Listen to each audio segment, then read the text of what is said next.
On this video, we are going to talk about something that we have not talked about before. In fact, out of the thousands of videos I've done on here, I'm not sure that this word has ever come out of my mouth. Are you ready? Here we go. It's an anti-nutrient. Okay, what is an anti-nutrient? So an anti-nutrient is something that robs your body of nutrients. So it's going to rob you of vitamins, it's going to rob you of minerals. So remember that an antioxidant is going to help get rid of toxins. It's going to rob you of toxins. It's going to make sure that toxins don't get into the cells. Anti-nutrients are actually doing the opposite of that.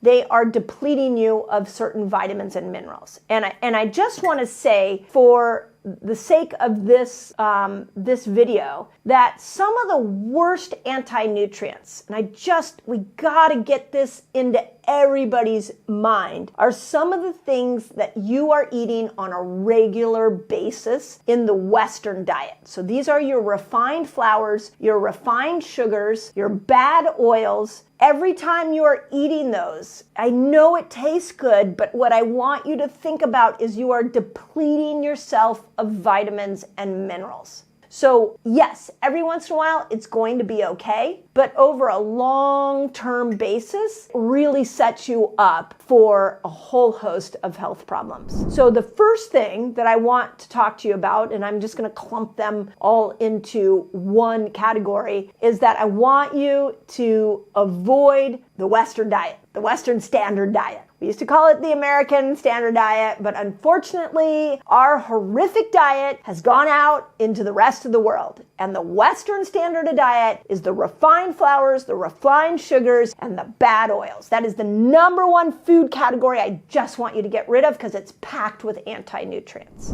Now, the second category I'm going to talk about is going to be surprising. It's one that I've talked a little bit about on this channel, but not as much because it's complicated.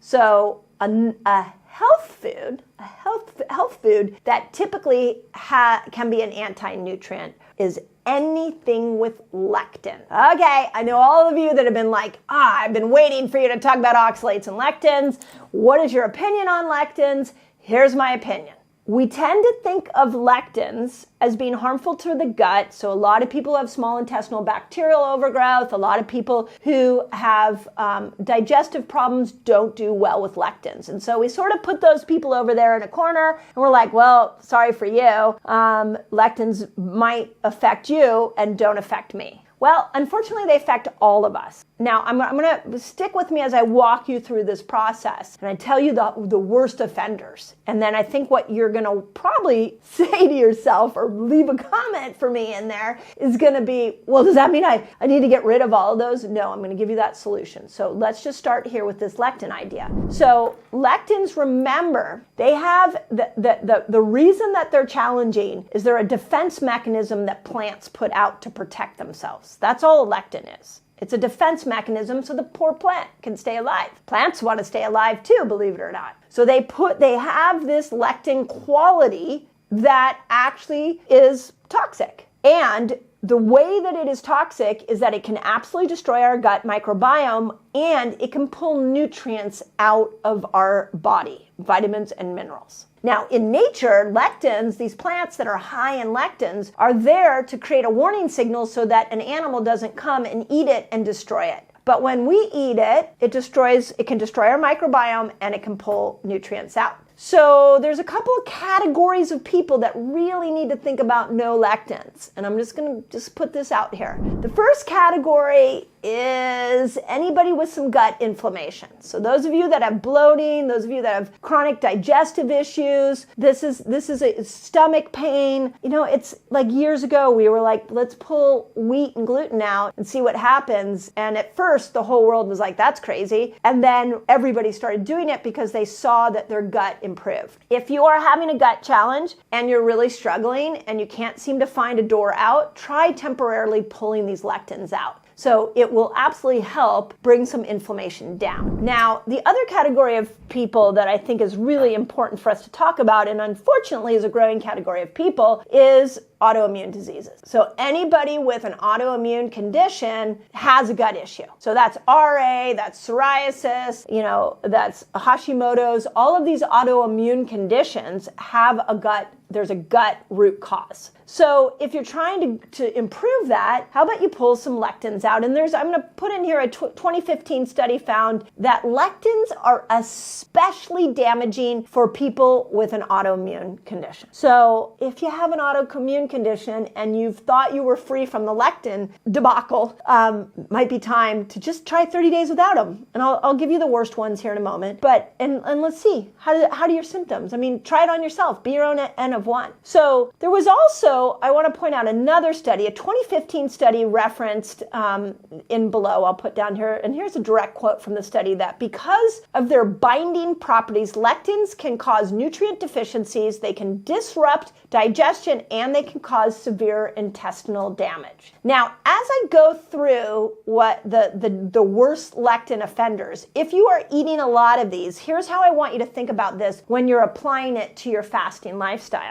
So first, if these are anti-nutrients and they are depleting your body of vitamins and minerals, then we go into a fasted state, and when we're in a fasted state, we're already depleting ourselves even more of vitamins and minerals. We might want to lean into some of the mineral packets that I've talked about here. We might want to add in some different versions of electrolytes, or some of the more natural electrolyte mineral products like bean minerals that I've brought you.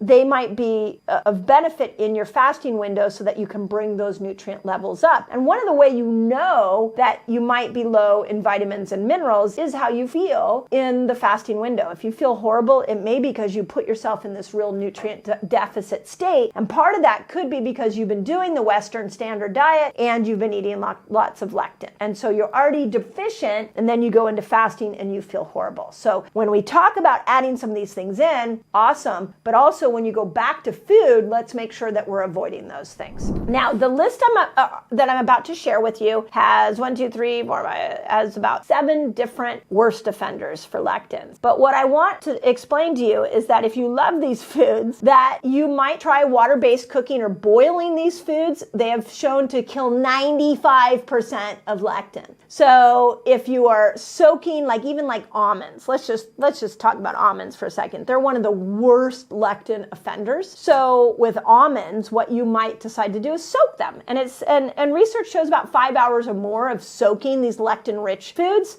can absolutely pull 95% of lectins out. Okay? These are the 7 highest lectin foods. Okay, check this out. I have a free fasting guide for you all. It's free. And it's going to teach you all the basics of fasting. It's going to teach you how to kill hunger when you fast, which is really cool. And it's going to show you how to break your fast, among many other things. All you got to do is click on this link right here and enjoy.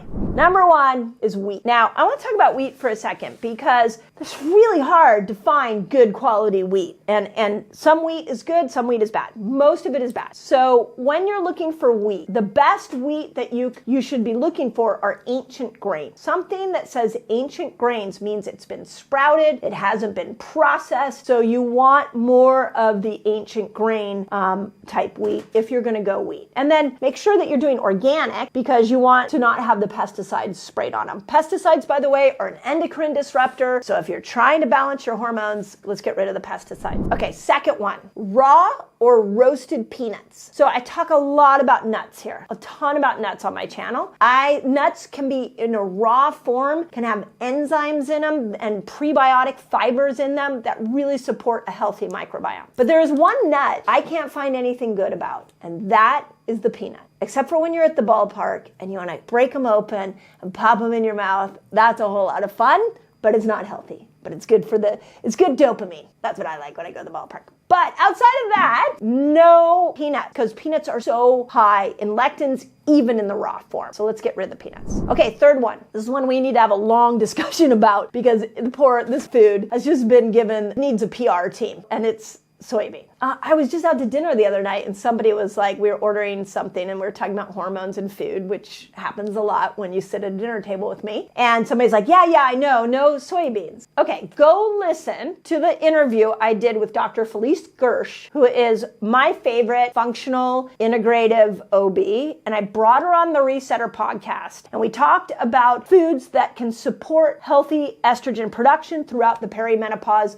and menopausal years. And her favorite one was soybeans. So soybeans got a bad rap because years ago, they were considered a bad food when they were highly like a genetically modified. That would be a processed soybean. If they were genetically modified, if they were non-organic, sprayed with pesticides, yes, that's not healthy. But an organic, non-GMO soybean is phenomenal for your estrogen levels. But if you have a gut issue, we might need to soak them and cook them in water-based cooking so that we can get rid of the lectin. Okay, last couple ones. Tomatoes. So it's interesting, if you've read any books on diet and arthritis, tomatoes always gets thrown in there. You know, the nightshade plants. And so if you, of course, are having an autoimmune condition and you have some gut issues, just stay off tomatoes. I know if you love tomatoes, that's hard, but how about you stay off of it and then every once in a while you pop on it and then see how you feel. It's a great strategy for testing these foods out. Take them out and then add them in one at a time and see how you feel. The other one is potatoes.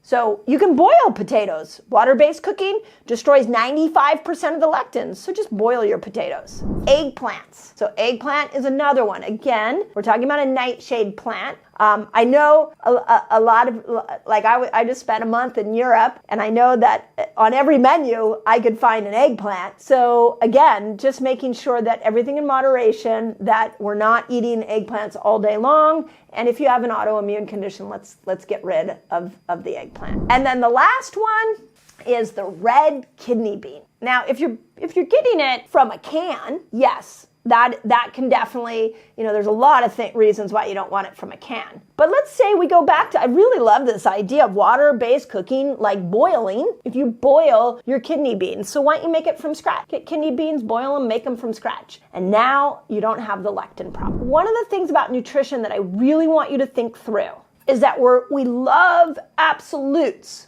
We want to say, this is bad, this is good. And we go into these camps. The only camp I'm in is the anti-Western diet camp, the processed food camp. I can't find anything good there. So, but when it comes to all the other eating styles, they all have an upside and they all have a downside. So you have to understand you. This is why we talk so much on this channel about N of 1. We have to test it with you. So in this video, what I want you to think through is, if I have an autoimmune condition and I'm eating some of the foods I just talked about, could I boil them? Let me see if I could boil them, or could I completely get rid of them and then add them back in and see if my autoimmune symptoms flare up? If I don't have an autoimmune condition, could I look at these and say, okay, I eat a lot of those, I do fast a lot, I struggle in my fasting window, maybe I need to add in more minerals and vitamins so that I thrive better in my fasted state. Or somebody like me, who doesn't have an autoimmune condition, does well in my fasting window, I look at information like this and I'm like, everything in moderation. Just make sure I'm not having these 7 foods every single day, which I'm not, and sprinkle them in and out. So we got to get out of the absolute when it comes to nutrition and learn what the heck we're eating. It's the most important tool you have for your health. I absolutely believe food is medicine. So let's know what foods we're eating and which ones work best for us, okay? So if you have any other great lectin, anti-lectin strategies when you cook something, put it in the comments. If you want more videos on food and on how they relate to certain conditions like autoimmune, let me know. And as always, you have way more answers for your health than you've been taught. And I hope a video like this really opens your eyes to that. And know that I am cheering you on. You got this. So if you love this video, you're gonna wanna check out this video. Foods that I used to eat, 7 of them. I used to eat them all the time. Some of them are gonna shock you, and I don't eat them anymore. Now, let me tell you where you might find conventional fruit. So apples and bananas are kind of the biggies. Apple a day kept the doctor away. Not anymore.